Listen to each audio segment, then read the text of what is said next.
Hey everybody, Peter from Solcoro here, and welcome to our onboarding series. If you're watching this video today, chances are you are looking to get started with Solcoro. I'm going to be taking you through a couple of the key things you want to think about when you start using the platform, some of the key features, and generally how you can get the most out of Solcoro. So let's start.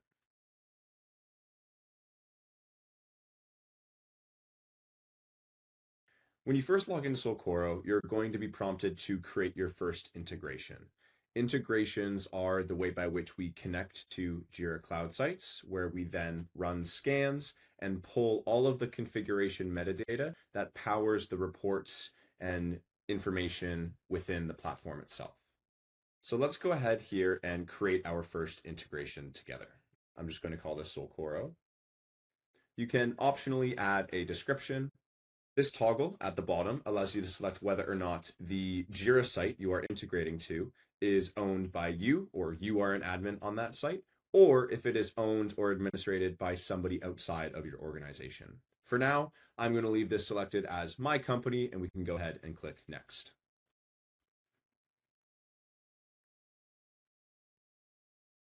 You can either connect this right now, or you can say connect later and complete the integration process at a later time. For now, I'm going to say connect later. When you click connect later, you can see that you'll be brought to the main Solcoro dashboard. But since we haven't actually connected our integration yet, there's no information for Solcoro to display. So our next step is going to be actually finalizing that connection. You can start by clicking connect integration, and then clicking this button, which will pop you out to Atlassian's OAuth page. Once on the OAuth page, you're going to use this dropdown to select the specific Jira site that you want to connect to. You may see a number of different sites in this dropdown.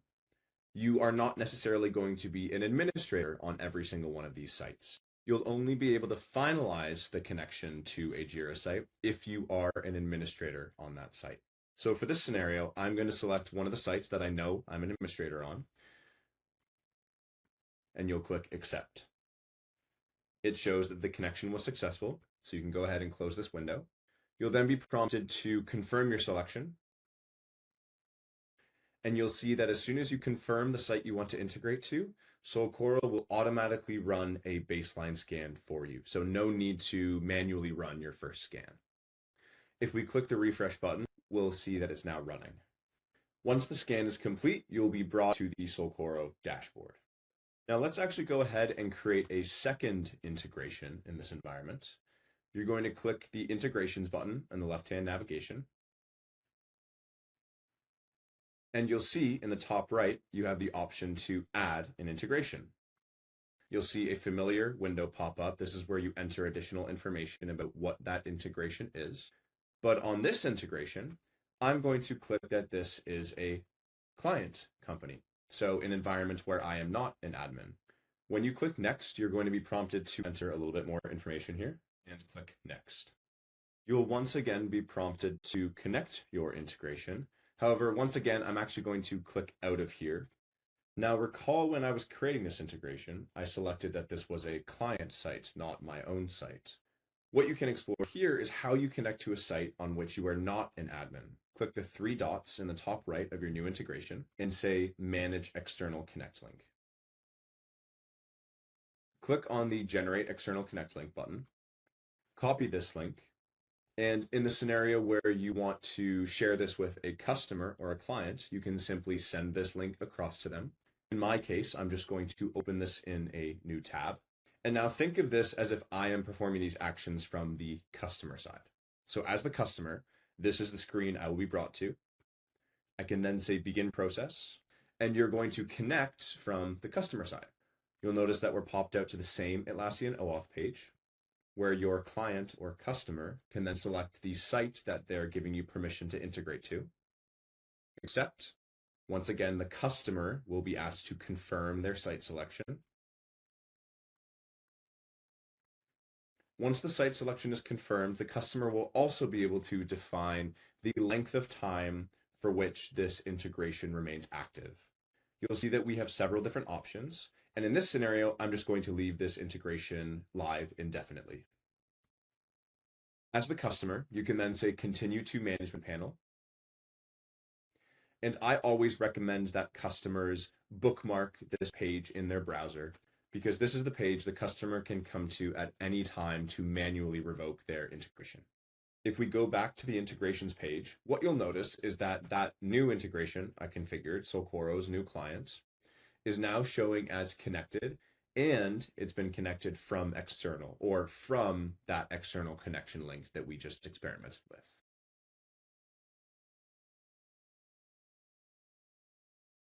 Now that we've created a couple different integrations, we're able to go to our dashboard and see all of this metadata in action. The first thing you'll see on the dashboard is a Solcoro score or an overall health score for the integrated environments that you currently have selected. You can toggle between integrations by selecting the drop-down in the top right. As you can see, here are both of the integrations that we set up in the previous video section. So in this specific integration, the environment that I'm connected to has an overall Solcoro score of 86. The score of 86 is out of a total of 100 possible points and is an amalgamation of the 4 subscores: configuration, security, usage, and backup. Within each of these subscores, if we click on View Issues, you'll notice that we have many different reports associated with each subscore. For configuration score, we have a score of 80. That score of 80 is an amalgamation of all of the different scores associated with each of these individual reports. You can see that for each individual report, there is a score, there is a count of the associated configurations related to that report, and there is also a status indicator.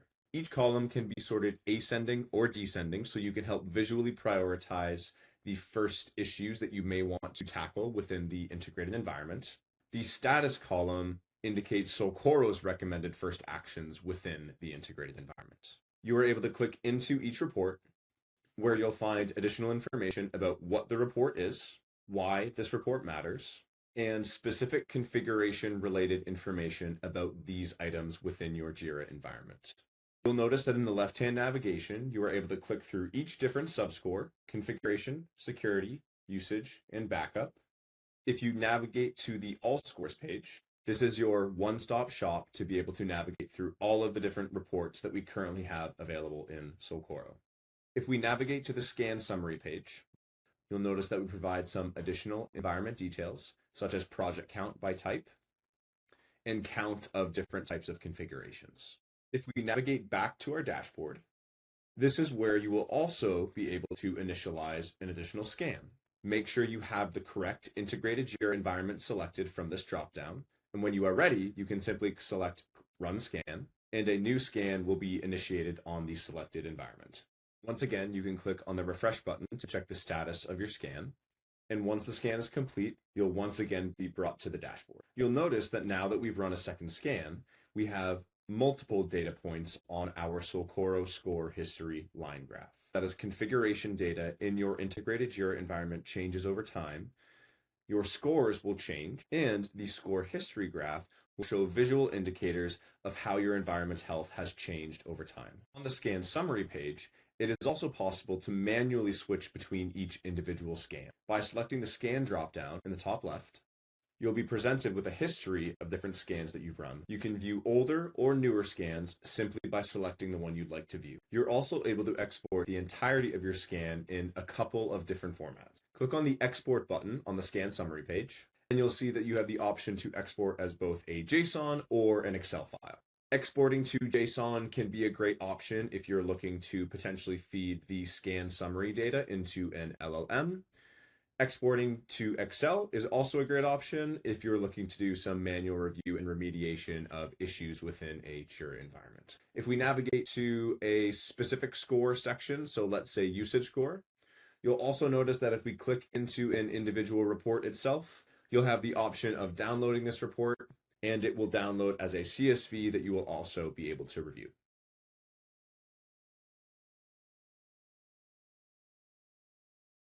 Now let's take a little bit of a closer look at the tagging and collection functions in Solcoro. The purpose of tags and collections is to allow you as a Solcoro user to organize all of your different integrations into groupings that make sense for your organization.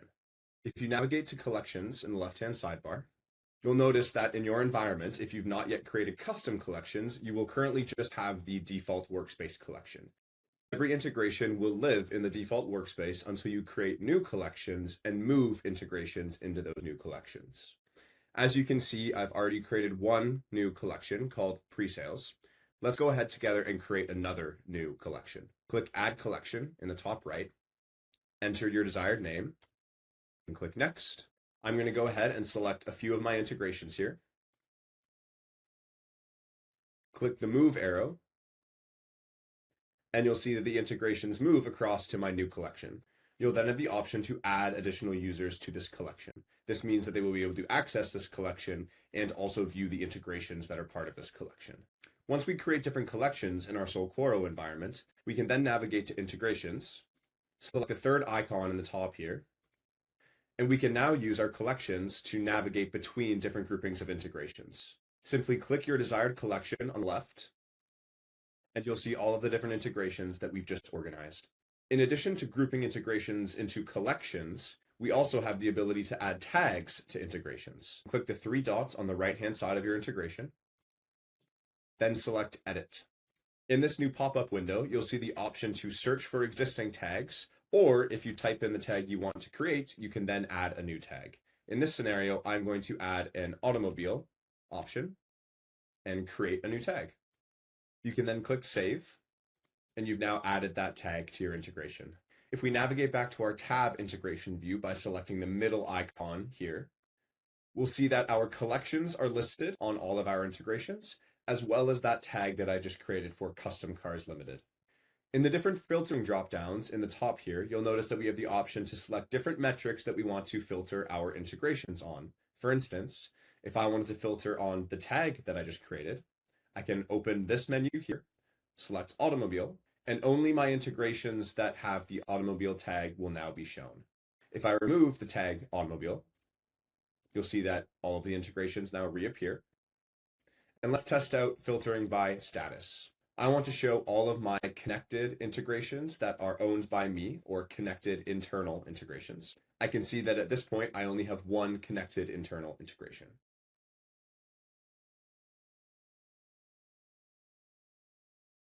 Now we're going to talk a little bit about user management in Solcoro. If you're looking for a detailed breakdown of role permissions, check out our documentation. For now, let's navigate to user management on the left-hand navigation menu. Once here, you'll see a couple different things. This first tab will list any of your currently active users, including their name, email, role, and the date that they joined. The second tab will show any pending invitations that are currently out.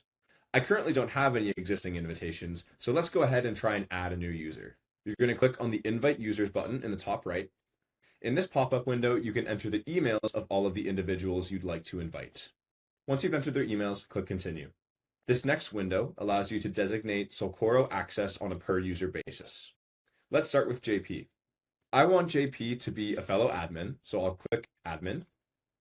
I also want JP to have access to all of my existing collections and integrations as a user. So I'm going to select the All User checkbox. For James, I want him to be a member, so I'll leave this as is. I also want James to be a user of the pre-sales collection, but I only want him to be a viewer of the managed services collection. In the scenario where you don't want a user to access a collection, simply leave all of the permission checkboxes unchecked. Once you're happy with your selections, click Add All Users. Those new invitations will show up under pending invitations until the user accepts their invite, at which point JP and James will begin showing under the Users tab. You're able to resend an invitation by clicking on the mail icon on the right-hand side, or you can delete the invitation by clicking on the trash can. Once they accept their invitation and become active users, you can always come back to user management and edit their permissions at a later time.